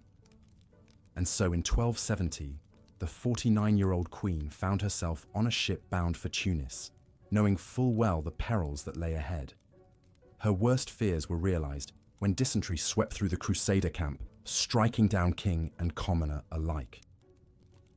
Louis IX breathed his last in a sweltering tent outside the walls of Tunis, leaving Marguerite grief-stricken and alone in a foreign land, far from home. But even in her despair, the queen summoned her strength one last time.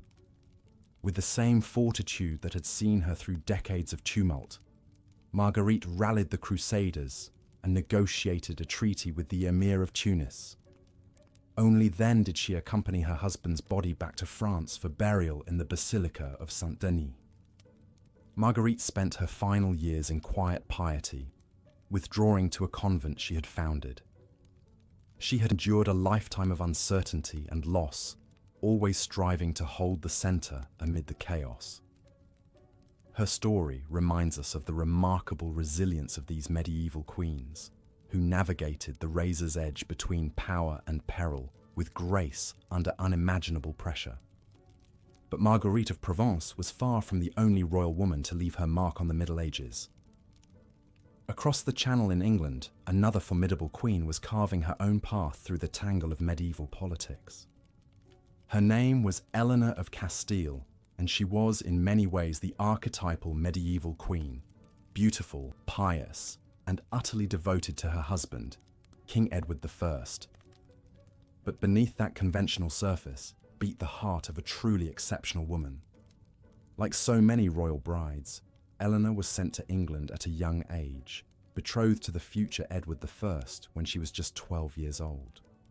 But this Spanish infanta quickly adapted to her new home, winning widespread admiration for her grace, learning and charity. Unusually for the time, Edward and Eleanor seem to have enjoyed a genuinely loving and respectful marriage. The king relied heavily on his wife's counsel, entrusting her with key diplomatic missions and even the running of the government when he was away on military campaigns. In fact, Eleanor spent much of her marriage on the move, accompanying Edward on his endless wars and royal progresses.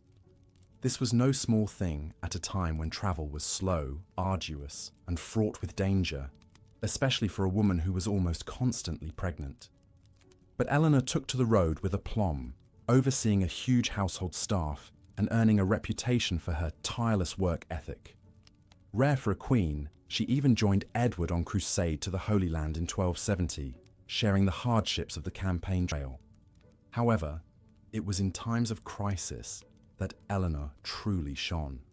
When Edward was wounded by a poisoned dagger in the Holy Land, she famously sucked the venom from his arm, saving his life at the risk of her own. And when their first son died in infancy, Eleanor was a rock of comfort for the grieving Edward. But perhaps Eleanor's defining moment came in 1290, as she and Edward journeyed north to suppress a Scottish rebellion. After months of hard travel, the 49-year-old queen fell gravely ill with a fever, probably brought on by the harsh conditions. As she lay dying in a village near Lincoln, Eleanor gathered her strength to dictate her will and bid farewell to her stricken husband. Devastated by her loss, Edward ordered an elaborate funeral procession to carry her body back to London, erecting the famous Eleanor crosses at each stopping point. Today, those elegant stone crosses still stand as a testament to a truly remarkable medieval queen, one who combined piety, intelligence, and an indomitable spirit to leave an indelible mark on English history. Through the stories of women like Marguerite of Provence and Eleanor of Castile, we catch a glimpse of the complex realities of life for royal women in the Middle Ages. These were not delicate hothouse flowers, but rather strong, savvy, and resilient figures who navigated the treacherous currents of medieval politics with skill and determination. Yet even as we admire their fortitude, we must remember the steep price they paid for their lofty status. In a world where royal women were valued primarily as marriage pawns and broodmares, even the most privileged among them faced a lifetime of uncertainty, danger, and loss. From the ever-present threat of childbirth to the constant jockeying for power and influence, the life of a medieval queen was a tightrope walk over a bottomless abyss. One false step, one untimely death or shift in fortune could send even the most carefully constructed life tumbling into chaos. And yet, for all the perils they faced, these royal women found ways to shape their own destinies and leave their mark on history. Whether as patrons of the arts, savvy political operators, or simply steadfast companions to their kingly husbands, queens like Marguerite and Eleanor carved out spheres of influence that extended far beyond the confines of their castle walls. In the end, perhaps that is the most enduring lesson we can take from the lives of medieval royal women, that even in the face of unimaginable adversity, the human spirit has an incredible capacity for resilience, ingenuity, and grace. These were women who bore the weight of crowns and kingdoms on their shoulders, and did so with a strength and dignity that echoes down through the centuries. So the next time you find yourself wandering through the drafty halls of a medieval castle, or admiring the effigy of a long-dead queen, take a moment to remember the remarkable women who once breathed life into those stone walls. Theirs was a world of unimaginable grandeur and danger, of soaring triumphs and crushing defeats. But through it all, they endured, and in doing so, they left us a legacy of courage, resilience, and indomitable spirit that still has the power to inspire us today. As Marguerite of Provence's story illustrates, even the grandest royal pilgrimages could take a harrowing turn. The perils of travel in the medieval era were many, from treacherous roads to the risk of ambush, disease, and shipwreck. Yet for royal women, pilgrimage wasn't just an act of piety, it was a rare chance for adventure beyond the confines of the castle walls. Isabella of France, wife of King Edward II, embarked on a different kind of journey, one that would lead her down a dark and twisted path. Born into the French royal family, Isabella was renowned for her beauty and intelligence. In 1308, at the tender age of 12, she was wed to Edward in a grand ceremony meant to seal an alliance between England and France. But their marriage was troubled from the start. Edward was a weak and frivolous king, more interested in lavish entertainments and the company of his male favourites than in matters of state. He showered his friend Piers Gaveston with titles and riches, sparking the ire of his barons. Isabella, meanwhile, found herself increasingly sidelined and humiliated at court. As tensions mounted, Isabella bided her time and plotted her revenge. In 1325, she convinced Edward to allow her to travel to France, ostensibly to negotiate a peace treaty with her brother, King Charles IV. But once across the Channel, Isabella revealed her true intentions. She began gathering supporters and openly took Roger Mortimer, a powerful English nobleman, as her lover. Together, Isabella and Mortimer raised an army and invaded England, determined to depose Edward and rule in his stead. The king fled London, but was soon captured. In a sordid twist, Edward was imprisoned at Berkeley Castle, where legend has it he met a grisly end, a red-hot poker thrust into his bowels. With Edward out of the way, Isabella and Mortimer effectively ruled England for several years. The she-wolf of France, as Isabella came to be known, had overthrown a king and installed her teenage son.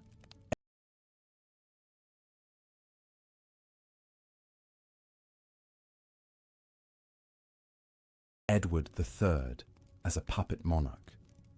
It was a stunning reversal of fortune, and a testament to Isabella's determination and political acumen. But power is a fickle mistress, and Isabella's grip on the reins of state would not last forever. As Edward III came of age, he grew resentful of his mother's domineering ways and Mortimer's arrogance.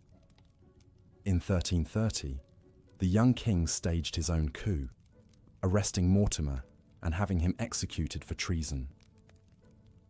Isabella was spared, but stripped of her lands and wealth, and sent to live out her days in a comfortable exile.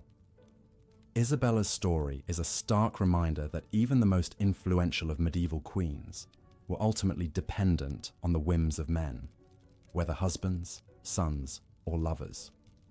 The same wits and wiles that could elevate a woman to dizzying heights of power could just as easily be her undoing. As the Middle Ages drew to a close, the lives of royal women began to change in subtle but significant ways. The Renaissance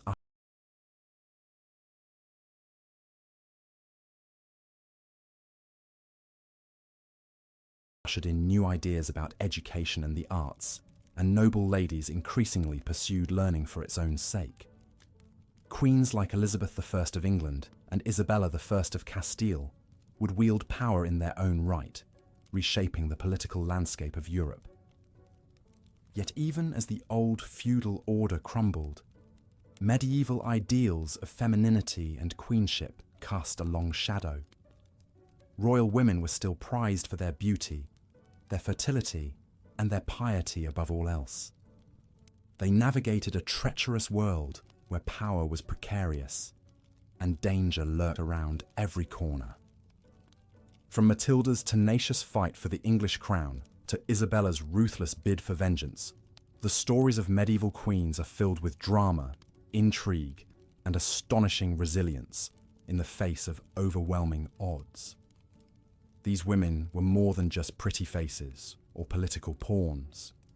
They were mothers, warriors, scholars, and leaders in their own right.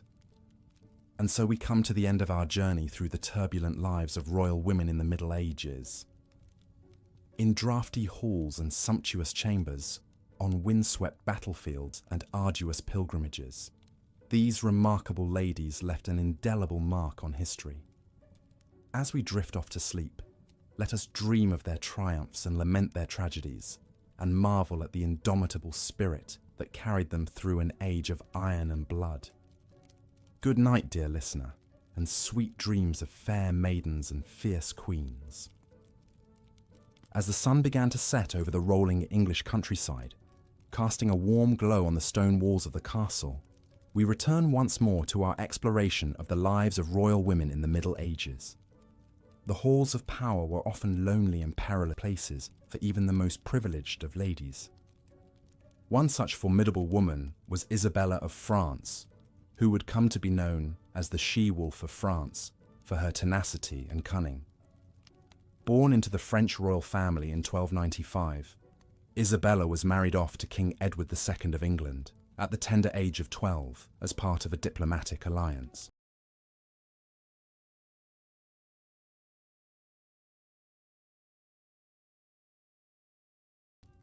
But their marriage was tumultuous from the start.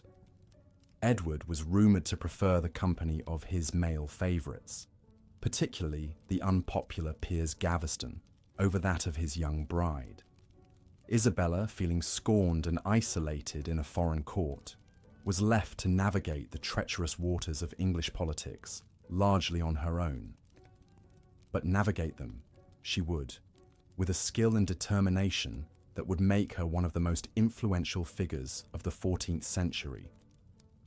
As tensions mounted between Edward and his barons, who resented the power and influence he bestowed upon Gaveston, Isabella found herself caught in the middle.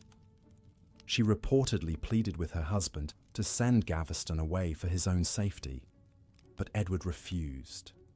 In 1312, the barons took matters into their own hands and had Gaveston executed, much to the king's anguish and rage. In the years that followed, Isabella would bear Edward 4 children, including the future King Edward III. But their marriage continued to deteriorate, exacerbated by Edward's ineffective rule, and the growing influence of his new favourite, Hugh Despenser the Younger. By 1325, Isabella had had enough. Under the pretext of negotiating a peace treaty with France, Isabella travelled to her homeland and refused to return. There she began plotting to depose her husband with the aid of her lover, Roger Mortimer, and her son, Prince Edward. In 1326, they invaded England with a small army, quickly gaining support from disaffected nobles.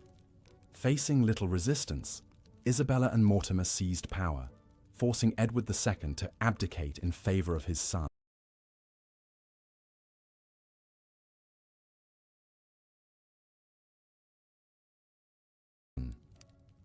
The deposed king was imprisoned and later died under mysterious circumstances, with many speculating that he had been murdered on Isabella's orders. For the next 4 years, Isabella and Mortimer would effectively rule England as regents for the young Edward III. It was a remarkable reversal of fortune for a woman who had begun her life as a political pawn. Through her intelligence, perseverance, and bold actions, Isabella had become one of the most powerful figures in England, subverting the traditional gender roles of her time. Her story serves as a reminder that even in the male-dominated world of medieval politics, there were women who found ways to exert their influence and shape the course of history. But Isabella's grip on power was not to last. As Edward III came of age, he grew resentful of Mortimer's control over his government. In 1330, the young king staged a coup, having Mortimer arrested and executed. Isabella, while spared her lover's fate, was effectively removed from power and spent the remainder of her life in comfortable retirement. As night falls over the peaceful English landscape, we are reminded of many royal women like Isabella, who navigated the complex and often treacherous world of medieval politics. Their stories are ones of resilience, courage, and the unending struggle for agency in a society that often sought to deny it to them. In our next tale, we will meet another remarkable woman whose piety and patronage would leave an indelible mark on the cultural landscape of medieval England. Philippa of Hainault, wife of Edward III, may not have wielded a sword or led armies into battle, but her influence would be felt in the realms of art, literature, and religion for generations to come. As we prepare to explore Philippa's story, let us take a moment to reflect on the lives of these royal women, the challenges they faced, the triumphs they achieved, and the legacies they left behind. In a world that was so often set against them, their determination and strength continue to inspire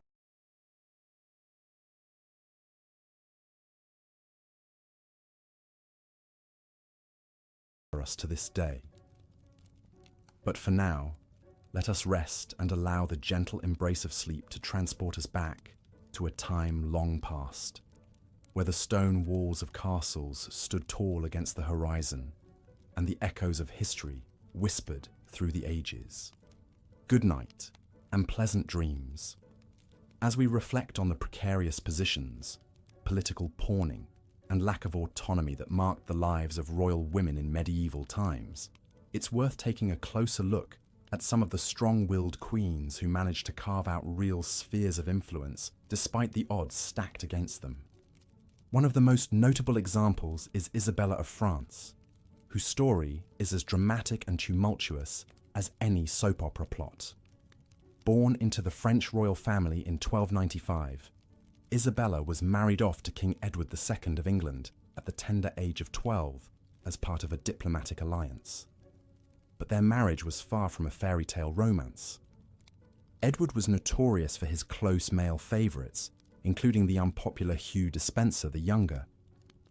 As tensions mounted, Isabella found herself increasingly sidelined and mistreated by her husband and his inner circle. But rather than resign herself to a life of misery, this feisty French princess decided to take matters into her own hands. In 1325, Isabella travelled to France under the guise of a diplomatic mission. but it soon became clear that she had other plans in mind.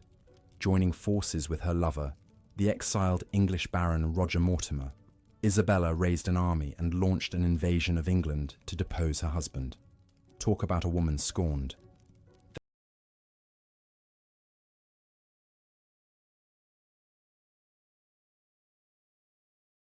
Their campaign was a resounding success. Edward II was forced to abdicate the throne in favour of his young son, Edward III, with Isabella and Mortimer ruling as regents. For a few short years, this formidable pair held the reins of power in England. It was a remarkable reversal of fortune for a woman who had once been little more than a pawn in the political machinations of men. But power is a fickle thing, and Isabella's glory days were not to last. As Edward III came of age, he grew resentful of his mother and her lover's influence.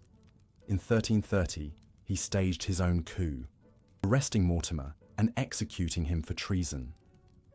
Isabella was spared, but forced into a quiet retirement, living out the rest of her days in relative obscurity. While Isabella's story is certainly one of the more dramatic examples, she was far from the only medieval queen to wield real political clout. In fact, during times of war or crusades, when kings were often away for long periods, it was not uncommon for queens to step up and rule as regents in their stead. One such queen was Blanche of Castile, who served as regent of France on 2 occasions during the 13th century. A Spanish princess by birth, Blanche was married to King Louis VIII of France at the age of 12.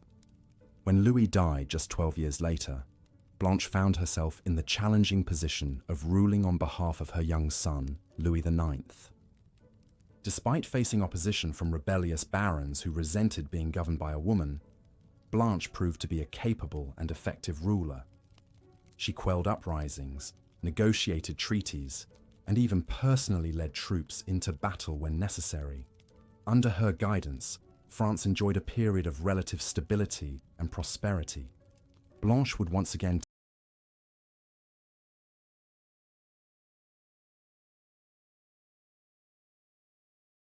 take up the mantle of leadership when her son embarked on the Seventh Crusade in 1248. For 6 years, she governed France as regent, steering the country through the challenges of her son's prolonged absence. By the time Louis IX returned in 1254, Blanche had cemented her reputation as one of the most powerful and influential women of her time. Of course, not all medieval queens were able to translate their positions of prominence into real political power. Many found themselves constrained by the same rigid gender roles and expectations that limited the lives of women throughout society. For example, Elizabeth Woodville, the wife of King Edward IV of England, faced significant backlash for her perceived influence over her husband. As a commoner who had married into royalty, Elizabeth was resented by the old nobility, who saw her family's rise to prominence as a threat to their own power. Despite the fact that Edward clearly relied on Elizabeth as a trusted advisor and confidant, she was painted as a grasping, ambitious woman who had overstepped her bounds. After Edward's death, Elizabeth's enemies wasted no time in turning against her, imprisoning her and executing her brother and sons on trumped-up charges of treason. So while some medieval queens were able to defy the odds and carve out real spheres of influence, they still had to tread carefully in a world that was deeply suspicious of female power. The precarious nature of their positions meant that even the most capable and accomplished women could find themselves quickly toppled from grace. It's a harsh reality that speaks to the incredible challenges faced by royal women in the Middle Ages. Theirs was a world of constant uncertainty, where the fortunes of even the most high-born ladies could shift on a dime. And yet, in the face of such adversity, many still managed to leave their mark on history, paving the way for the slow but steady march towards greater gender equality in the centuries to come. As we close out our exploration of the lives of medieval queens, it's worth taking a moment to reflect on the incredible resilience and strength that these women displayed in the face of unimaginable hardship.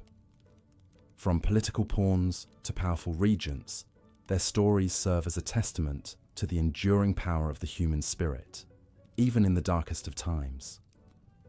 So the next time you find yourself wandering through a drafty old castle or admiring a centuries-old tapestry, take a moment to remember the incredible women who once walked those same halls and whose legacies continue to inspire us to this day. Because while the world of medieval royalty may seem impossibly distant from our own, the courage and determination of these remarkable queens is something that still resonates across the ages. As Queen Philippa of Hainault's story illustrates, medieval royal women who embraced the roles of pious patron and intercessor could wield a form of soft power and leave a lasting cultural legacy. But others sought a more direct route to political influence, stepping beyond the traditional queenly sphere to pursue their ambitions. For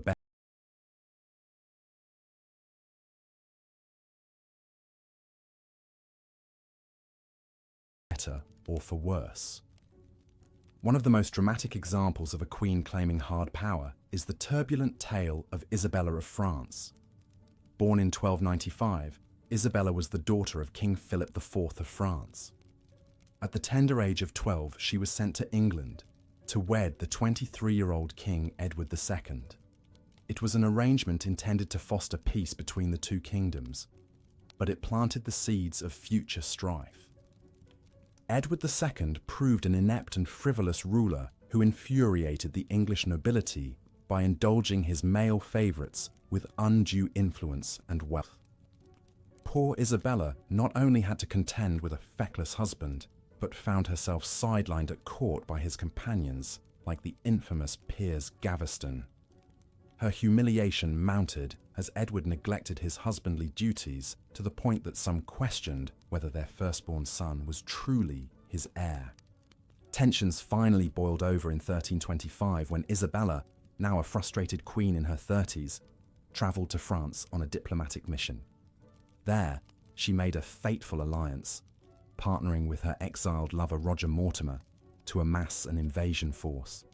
In a shocking turn of events, Isabella landed on English shores in 1326, declaring her intent to depose Edward as an unfit ruler.